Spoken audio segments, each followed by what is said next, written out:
Hola hermanos, ¿cómo están? El día de hoy quiero compartirles una reflexión acerca del libro de Hechos, específicamente en el capítulo 2, versículos 41 al 47.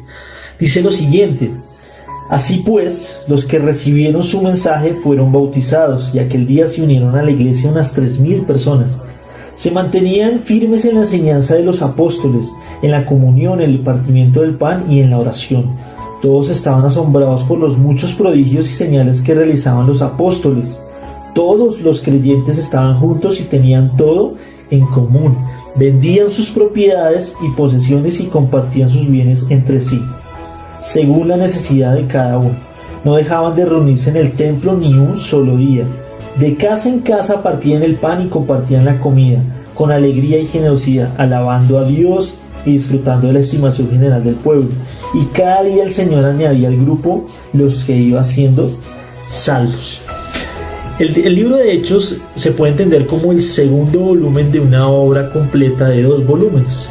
Vemos que la mayoría de estudiosos se refieren a que Lucas escribió este libro. Entonces el Evangelio de Lucas muestra como que lo que Jesús estaba o comenzó a hacer y enseñar, y como que Hechos es una implicación de todo eso, de la comunidad, de los discípulos, qué pasó con todo eso de Jesús, y es lo que Dios continúa haciendo y enseñando. Por eso algunas personas lo llaman Hechos de los apóstoles. Es Jesús actuando de manera directa o a través de su espíritu por medio de la iglesia, ¿no? De la comunidad. Para dar un contexto pequeño, Jesús resucita, pasa con sus discípulos 40 días aproximadamente, enseñándoles acerca de verdades sobre el reino de Dios. Y en el libro de Hechos se cumple la promesa de que Él envía su espíritu, a que envía su presencia personal. En Isaías 32, Ezequiel 36, Joel 2 habla un poco de eso, esa promesa del Antiguo Testamento.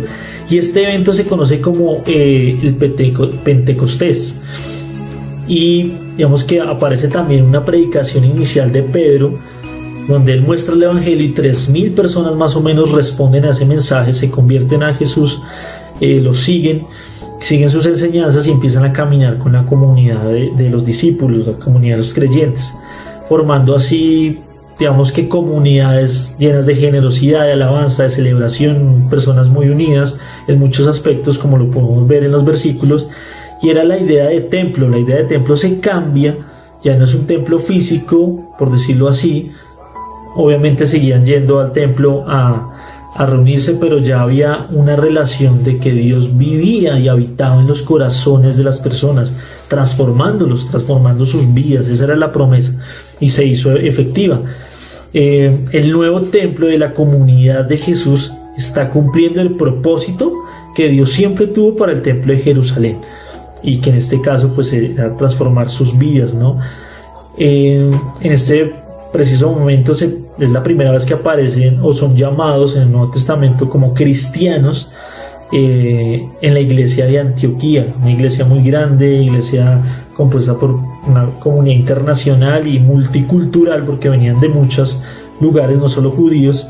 Entonces es interesante ver esta comunidad, esta idea de iglesia, ser iglesia, la idea de comunidad.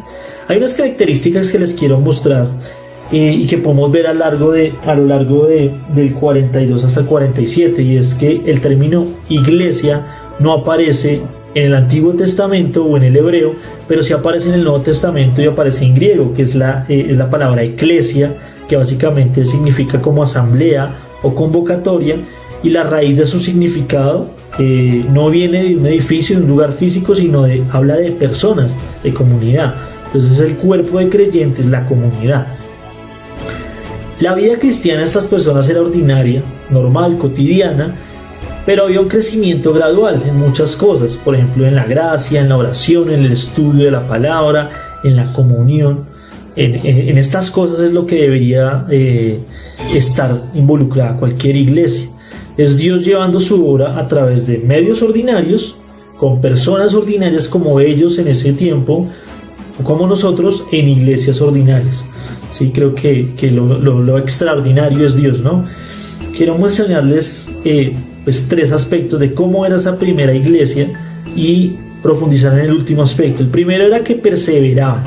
que había un real compromiso de cada uno por las diferentes tareas que se pueden especificar ahí y en otros lugares del Nuevo Testamento. Había un compromiso real, por ejemplo, por la enseñanza de los apóstoles. Había como ese compromiso por parte de la iglesia, de la comunidad. El segundo aspecto que quiero mostrar es que había mucho amor y mucho perdón. Entonces es como una relación que se ve a través de todos esos versículos. Y el último aspecto que quiero tocar es la idea de comunión, que la raíz es como koinonía, esa palabra que básicamente traduce como comunidad, como que habían cosas en común. Ellos vivían su vida con los otros, no eran solo espectadores, no se perdían el relacionarse, el involucrarse con las personas, como habla Hebreos 10, por ejemplo, que habla de la preocupación los unos por los otros, no dejemos de congregarnos, estimularnos en amor y en las buenas obras. Es extrañar abrazarnos, hablar personalmente, cosas que ahorita queremos hacer por temas de pandemia, de cuarentena. Había partimiento del pan, había momentos de ágape, iban a las casas y recordaban, además de esto, esas comidas recordaban la obra de la cruz del Señor Jesús. Y también hablaban sobre la palabra, estudiaban, podían quizás responder a preguntas de ¿podrías responder o defender tu fe? ¿Puedes compartir lo que tú crees con otras personas? Había un real asombro o reverencia por Dios. Había esa idea de generosidad, ¿no? No quiero decir que ahorita tengamos que vender nuestras casas y nuestras propiedades y compartirlas. No creo que el principio detrás de eso es que estas personas se aferraban de manera muy suave a lo que tenían, ¿sí? Y si alguno necesitaba, pues lo soltaban fácilmente, según la necesidad de cada uno. Y por último veo que adoraban juntos. El propósito de estas personas era la gloria de Dios, era el propósito último y era como poner a Dios en el lugar que debería estar. Podemos ver que esta primera iglesia estaba formando una mentalidad nueva, la mentalidad del reino, ¿sí? Estaban creando su propia cultura.